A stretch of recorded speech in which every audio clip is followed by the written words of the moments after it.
everyone. Welcome back to Poets and Quants' Must Reads, a quick, digestible recap of the top business school news sponsored by Center Court, our virtual admission events.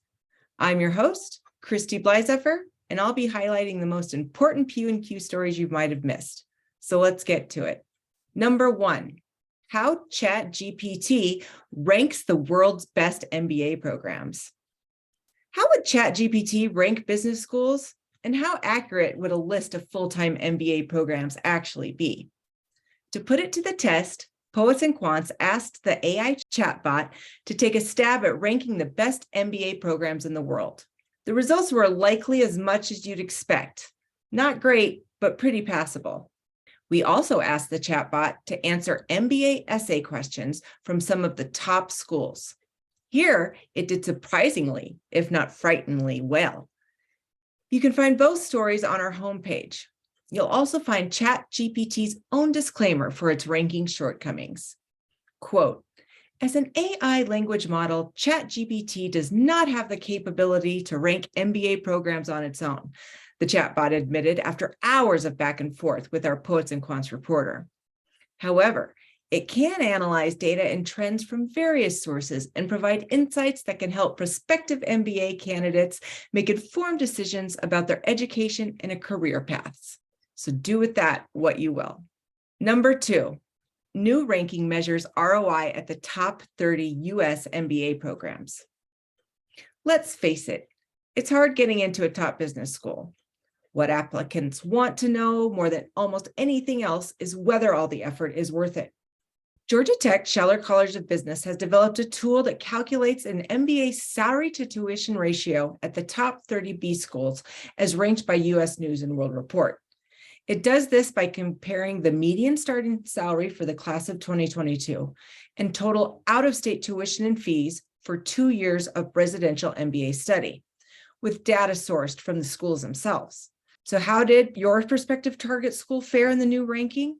You'll have to check out the full story to find out. You can find it in our trending tab.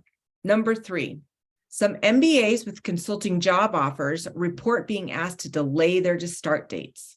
At Poets and Quants, we're starting to hear anecdotal stories of class of 2023 MBAs being asked to push back their start dates at leading consulting firms. In some cases, as much as a year. Others are having their offers pulled completely. While several business schools contacted by Poets and Quants for this story reported they had not heard of any job rescissions or delays in the consulting sector, the stories have persisted.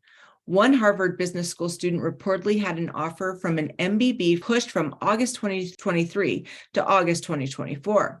And a Wharton student confirms she has heard rumblings of delayed starts from colleagues. Reporter Mark Ethier wades into a possibly troubled sector in this story while taking a look at other employment trends ahead for MBAs. You can find the full story on our homepage. Number 4, our weekly roundup of news you can use. No matter where you are in your MBA journey, we bring several helpful stories to you this week. First up, for those looking for a future application, mark your calendars. Registration for the new GMAT will open in the 3rd quarter. You can check out this story for all the important updates on the timing, structure, and content of the revamped admission test, and you'll find it now on our homepage. Next, speaking of admissions tests, be sure to check out our Secrets to Smart GMAT and GRE Prep with 5 surprising tips to get you your best score. You'll find that story at our admissions hub. And finally, are you in the enviable position of having multiple MBA invites but don't know where to choose? This story from our friends at North Star Admissions, deciding between MBA programs, outlines the criteria you should weigh to find the program best for you. Find it also in our admissions hub. And that's it for this week's Must Reads recap. I also want to alert school seekers out there to upcoming online MBA admission event. In these virtual panels, you'll learn about the best online MBA programs from admissions and career experts, as well as the students themselves. Our next event is April 18th and 19th, and you can register for free. Again, I'm Christy Blyzeffer, and you can join me next week right here for a recap of what's important in the world of business education. Thanks for listening, and as always, stay informed.